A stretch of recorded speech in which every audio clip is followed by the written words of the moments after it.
What up, friends? Today in the Sideboob kitchen, we're tackling beef stew with mashed potatoes and whipped garlic butter.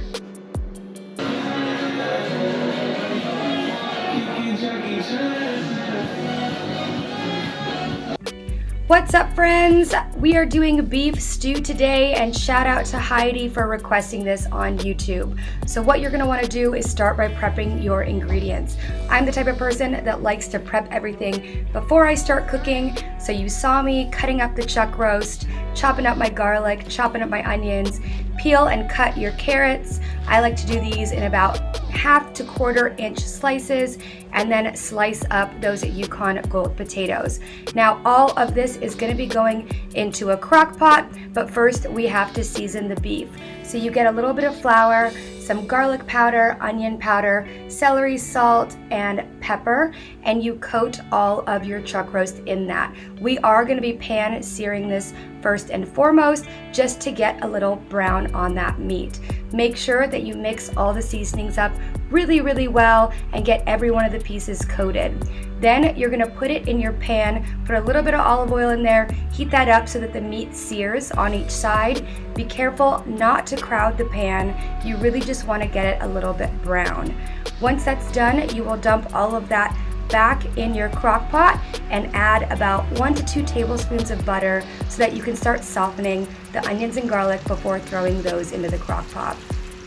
For the onions and garlic, the onions will probably cook for about 4 to 5 minutes, and then you only throw in the garlic for about a minute or 2, just to get it a little bit softer.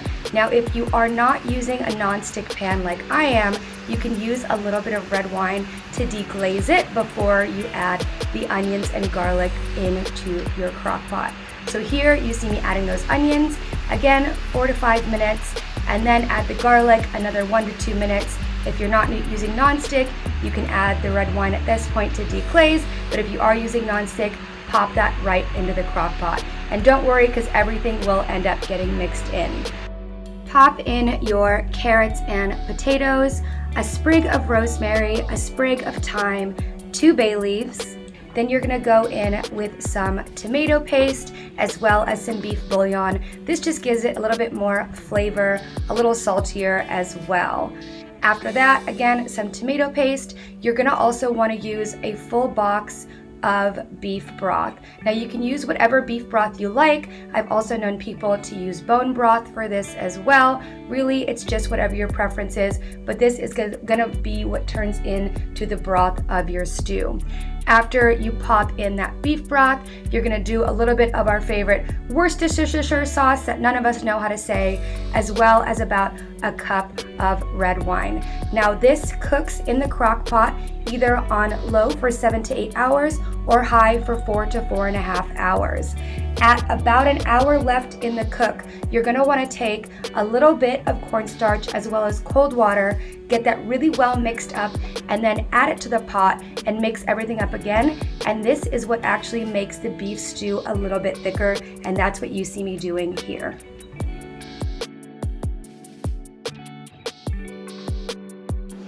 So I like to put my potatoes in a straighter pot. It's a lot easier to boil and get them out of the water once they're done.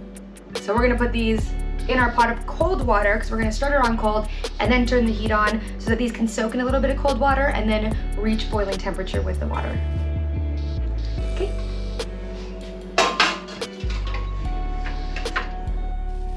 Once your potatoes come out and they are fork tender, you can go ahead and put them in the mashing bowl.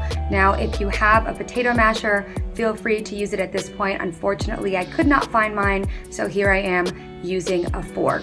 Once they get all nice and mashed together, you can start slowly adding in your milk to give them a bit of a creamier consistency, and then go in with a hand mixer to get them even more well mixed in before adding in your garlic butter to flavor it. And then let's whip in some of our confit garlic butter and make it so much creamier.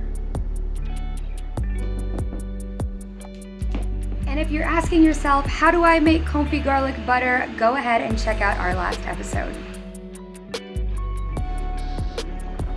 Oh man, those are really good. It needs some salt though, hold on.